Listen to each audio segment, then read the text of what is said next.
Olá pessoal, tudo bem? Bom, como eu tinha dito no primeiro vídeo, né, de apresentação do canal, eu toda semana vou trazer temas que eu considero importantes e que me ajudam muito na hora de resolver conflitos aqui em casa ou temas de educação infantil em geral, né? E hoje, o tema de hoje é empatia, que para mim foi a descoberta de uma ferramenta maravilhosa. Bom, durante muitos anos, né, principalmente na sociedade americana, se entendia que o ser humano era naturalmente egoísta, agressivo e competitivo. E isso a gente vê muito ainda hoje, né? Isso permeia de uma maneira tão intensa na sociedade americana em todos os aspectos. Com relação à maternidade não era diferente, não é diferente até hoje, né? Existe uma competição entre as mães de quem é a melhor mãe, porque o filho tem melhores notas, ou porque faz mais atividades extraescolares, porque se alimenta melhor, ou porque eu dei peito durante mais tempo. Né? E isso afasta, na verdade, as mães, porque elas não querem mostrar a sua vulnerabilidade, elas não querem dividir com as outras, né? E, no entanto, o ser humano se sente muito melhor quando ele está conectado com o outro e quando ele entende o lado do outro, o que está acontecendo com o outro, né? Esse respeito, né, essa ligação social é muito importante pra gente e nos faz muito mais felizes. Né? Hoje em dia, existem muitas pesquisas, né, que demonstram que o ser humano é naturalmente empático. Ele só tem que aprender a fazer as conexões cerebrais para desenvolver essa faculdade, essa habilidade, né? Então, já fizeram vários testes, até com crianças de 1 ano e meio, de que um adulto, por exemplo, deixa cair um objeto no chão e a criança vai tentar ajudá-lo, né? Mesmo que ele não peça ajuda. Ou ele está tentando alcançar alguma coisa e a criança está perto, ela vai tentar ajudar. Por outro lado, se ele jogar um objeto com força no chão, a criança não vai tentar ajudar, porque ela já entendeu que ele não quer aquele objeto. Então é muito interessante a gente ver que a gente tem essa capacidade dentro da gente e é uma questão de desenvolver, né? Inclusive pensavam que a empatia era uma característica que diferenciaria os seres humanos dos outros animais, mas já se demonstrou que há vários animais também que têm empatia, né? Camundongos, golfinhos, baleias, enfim. Isso não é uma faculdade só nossa. Então, o que é empatia? Né? Diferente da simpatia, a empatia é a gente se colocar, ter essa capacidade de se colocar no lugar do outro, sentir como o outro, ainda que a gente não concorde ou que a gente não coincida com o que o outro está pensando. Né? E por que ela é tão importante na infância, né? Nossos filhos, eu tenho 3 crianças em casa, né? Então, assim, sempre existem momentos de conflito, né? De transbordar a emoção e eles não conseguem sair daquele turbilhão, né? A empatia é uma ferramenta que serve justamente pra gente tentar mostrar o caminho para eles conseguirem sair daquele turbilhão. Então, assim, o seu filho vai e quebra um boneco. E aí ele grita, ele chora, ele fica desesperado. Não é empático você chegar e falar: olha, tem problema não. Depois a gente compra outro e tal, isso era só um boneco velho, quebrado e tal. Isso não é ser empático. Realmente, assim, de repente aquele boneco tinha um valor enorme pra ele. Era o boneco que ele mais gostava de brincar, por mais que estivesse velho com uma perna só, enfim. O ser empático seria tentar se colocar na cabecinha, né, no coração do seu filho e entender, peraí, esse boneco era importante pra mim, por que eu tô me sentindo assim tão triste, né? Então é importante a gente chegar perto da criança pra acalmá-la, validar os sentimentos dela, né? Porque quando a gente tira a importância do sentimento da criança, é como se o que ela sentisse não valesse nada, né? O sentimento e a emoção dela não valesse pra nada. Então isso causa insegurança também, né? E quando você se agacha, né? O ideal às vezes é até se colocar na altura da criança e pergunta: o que está acontecendo? Você está triste? Vamos tentar nomear as emoções, né? Para a criança poder começar a identificar essas emoções em cada situação que se apresenta na vida dela, né? Então você tá triste, você tá frustrado, você tá com raiva. Porque eu acho que eu também me sentiria assim, se tivesse quebrado o boneco que eu mais gosto de brincar. Né? Mas o que a gente pode fazer para... Vamos tentar brincar de repente com outro boneco agora, já, e a gente mais tarde tenta consertar esse. Isso seria uma atitude empática, né? E empatia, gente, não é uma coisa que a gente deve usar só com as crianças, né? A gente devia usar a empatia em todas as relações interpessoais da nossa vida, no trabalho, com nossos familiares, né? Outro dia eu li num livro que a gente se dá conta, né, de como as pessoas não são empáticas muitas vezes. Um exemplo de uma pessoa que chega em casa estressado do trabalho, que teve reuniões que não foram bem naquele dia, né, ou tava com o chefe perturbando o dia inteiro, e aí a pessoa chega em casa e quer desabafar um pouco. Então, assim, o não ser empático do outro seria, fica tranquila, amanhã você não vai esquecer disso, já não vai nem lembrar dessa situação, amanhã é outro dia, respira, toma uma água e acabou. Então, você não tá validando o sentimento da outra pessoa, você não tá se colocando no lugar dela, né? Não tá dando um ombro ali pra ela chorar, por mais que você não concorde até com o que a pessoa tá falando, você pode receber aquela informação de outra maneira, né? Então, o ser empático seria: o que tá acontecendo? Me conta e tal. Poxa, eu entendo, né? Eu entendo você ficar chateado, mas por que você de repente, não tenta fazer desse jeito? Ou amanhã fazer assim pra tentar melhorar o que aconteceu? Dar um espaço pra pessoa botar pra fora aquela emoção, né? E a gente validar o sentimento dela, entender, se colocar no lugar dela, né? Ver por que será que ela tá pensando daquela maneira. E tentar ajudá-la a sair daquela situação difícil, né? Porque naquele momento o emocional dela não tá permitindo. Na verdade, para que as crianças desenvolvam essa capacidade, né? O mais importante é a gente ser empático, né? A gente é exemplo para eles o tempo inteiro. E a gente tem que ser coerente com o que a gente faz. A coerência é muito importante, porque não adianta a gente cobrar uma coisa da criança e a gente fazer outra, né? Então eles não entendem, não é aquela coisa... faço o que eu digo, mas não faço o que eu faço. Isso não entra na cabeça da criança, né? Então, assim, às vezes a gente é pouco empático. Até eu comentei no primeiro vídeo a questão dos tempos da criança, né? Às vezes a gente quer que, por cumprir hora e tal, tem que tomar banho, tem que tomar banho, tem que tomar banho. E a criança tá ali super relaxada, desenhando, ou tá brincando com um bonequinho e tal. É aquele momento que ela se distrai, tipo, acabou de chegar da escola depois de um dia inteiro e tal, com atividades programadas, com deveres e tal. Então, assim, a gente quebrar aquele momento, às vezes não vai ser por causa de 10 minutos, 15 minutos, né? E isso vale pra mim. Porque eu sou uma pessoa que sempre fui muito controladora com a questão da hora, né? E tô tendo que aprender a respeitar mais esse tempo, porque senão você passa 10, 15, 20 minutos falando, vai tomar banho, vai tomar banho. Então a criança tá brincando, mas não tá relaxado, porque tem uma pessoa que tá o tempo inteiro mandando uma mensagem de ordem, né? E é engraçado quando a gente dá uma ordem, a resposta do cérebro é reaja, resista, né? Então a criança às vezes não tá nem aí pro que você tá falando.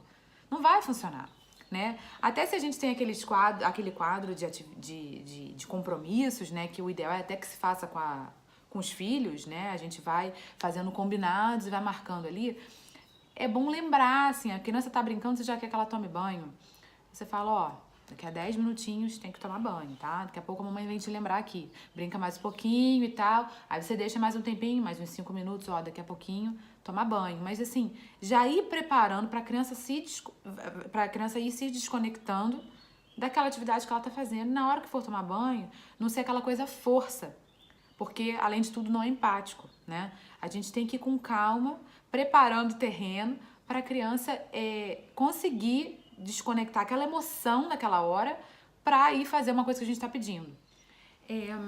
Tem um livro que eu li que para mim foi muito esclarecedor, que é esse aqui, Crianças Dinamarquesas, né? E explica, na verdade, por que essa sociedade, por que a Dinamarca é considerado o país mais feliz do mundo há 40 anos, né? E explica, até faz uma comparação um pouco com a sociedade americana, porque uma das autoras é americana e foi morar na Dinamarca, e ela chegou lá com o marido dinamarquês e, assim, realmente todas as ferramentas que os dinamarqueses utilizavam naturalmente para criar os filhos, para ela era tudo uma novidade. E uma delas é a empatia, né? E, como eu falei, a gente é exemplo para tudo. E os dinamarqueses, uma coisa que eles fazem, eles dificilmente vão falar mal de uma criança na frente dos filhos, né? Eles sempre vão tentar ver uma parte positiva, o lado bom da criança. Então, se a criança estava nervosa, ele vai ser empático e explicar pro filho assim: fulano estava nervoso, por que será que ele estava nervoso, né? Será que ele dormiu pouco? Será que ele estava com fome? A gente sabe, né, que quando a gente está com fome a gente fica irritado, né? E sempre vai tentar colocar uma característica, jogar luz numa característica positiva. E isso, claro, as crianças vão crescendo nesse ambiente e sempre vão se acostumando, né? Vão aprendendo, mesmo em situações controvertidas, conflituosas, a jogar luz na parte positiva, a ver a coisa boa, né? Que é a dificuldade que a gente tem. O normal é a gente focar no problema, né? A gente, ao invés de focar numa solução, a gente foca no problema. E quando o problema já tá ali. Se a gente ficar só focando nele, a gente não vai conseguir sair dele. A gente tem que ver uma solução. E os dinamarqueses têm, naturalmente, eu acho que eles nem têm isso tão... não fazem conscientemente. Já é uma coisa tão arraigada na cultura deles que as crianças aprendem a crescer nesse ambiente entendendo a vulnerabilidade dos outros, entendendo por que o outro pode estar chateado, né, se colocando no lugar dele, enfim. E isso nada mais é do que empatia. Ao contrário do que se crê, né, o ser humano é muito mais feliz quando ele é solidário, né? A gente não teria sobrevivido como sociedade se a gente não tivesse sido solidário. E essa questão de mostrar vulnerabilidade, né, mostrar certa fraqueza e mostrar os pontos fracos é importante porque a gente acaba se conectando, a gente vê vulnerabilidade na gente também quando a gente vê no outro, né? Então, quando a gente faz essa conexão, a gente se conecta mais com as pessoas e a gente sente que a gente pode dar um apoio, né? Se colocar no lugar dela, isso já está provado que traz mais felicidade pra gente. Quando existe essa cooperação entre as pessoas ficam mais felizes, né? E isso é maravilhoso, a gente perceber que está nas nossas mãos mudar uma situação conflituosa de angústia, de irritabilidade, de frustração e apoiando o outro, né? E uma coisa que é importante, né? Até quando eu estava falando da questão de validar o sentimento da criança, tem muitos pais que super protegem, né? E não querem que o filho, de maneira alguma, tenha um tipo de frustração. Mas é muito importante, além de nomear as emoções, né? E fazer a criança entender o que ela está sentindo e por que ela está sentindo aquilo, é importante deixar ela sentir essa experiência. Não adianta falar, não fica assim que é ruim, né? Porque a frustração... É importante a gente ter essas experiências para a gente desenvolver a capacidade de resiliência, né? Que é a capacidade de superar essa frustração, de passar por cima, de dar a volta por cima e de seguir adiante. Se a gente super protege, não deixa a criança nunca ser frustrada, quebrou o boneco, a gente vai e compra o outro, a criança quebrou sei lá o que, a gente vai, não tem problema não, fica aqui meu filhinho, sei lá o que. Então, na vida adulta, essa criança não vai ser, esse adulto não vai ser seguro, não vai ser autoconfiante, vai querer papai e mamãe o tempo inteiro e a gente sabe que não é assim, porque esse adulto provavelmente vai casar, vai trabalhar, vai ter uma rede social fora de papai e mamãe, né? Então é importante também a gente dar um espaço para a criança botar para fora a emoção. Não adianta a gente tentar abafar e apagar aquele fogo jogando um balde de água fria. Isso não é ser empático. Realmente a empatia vai passar por validar os sentimentos, deixar a criança chorar, botar pra fora e com calma, sempre, né, aquilo que eu falei. Se possível, ficar na altura dela, falar com uma voz tranquila, né, ser exemplo mesmo. Explicar pra ela o que tá acontecendo, ou tentar entender o que tá acontecendo e ir mostrando o caminho pra ela sair daquela situação, né. A gente é exemplo o tempo inteiro e a criança quando nasce, a primeira conexão de empatia que ela vai ter com a mãe, ela vai sincronizar com as emoções da mãe, né? E ela vai sentir cada vez que ela tiver necessidade, que o bebezinho chora, né, por necessidade, porque ou tá se sentindo sozinho, ou porque tá com fome, ou porque tá com frio, ou porque tá com a fralda suja, né? E ele vai começando a sentir vai fazendo as conexões cerebrais para entender o que é empatia toda vez que alguém vem ao seu auxílio. Então a mãe vem para dar carinho, dar afeto, dar o mamar, né, ou dar mamadeira, ou limpar a fraldinha e vai fazer um carinho, ou o pai também, claro, né? Então essas conexões cerebrais vão se formando e a criança vai entendendo o que é ser empático. Cada vez que eu preciso, vem alguém para me entender, né? Um outro livro que eu li também, que é bem interessante, é O Cérebro das Crianças Explicado aos Pais. Desculpa, porque tá em espanhol. Eu não sei se eu falei no primeiro vídeo, eu moro na Espanha, então uma parte dos livros que eu leio estão em espanhol. Cérebro da Criança Explicado aos Pais. E ele, nesse livro, explica bastante bem. O autor é um psicólogo, enfim, que trabalha, que se formou na parte de neurociência e tal, e explica que o nosso cérebro é uma máquina, né? E, na verdade, está dividido em 3 partes.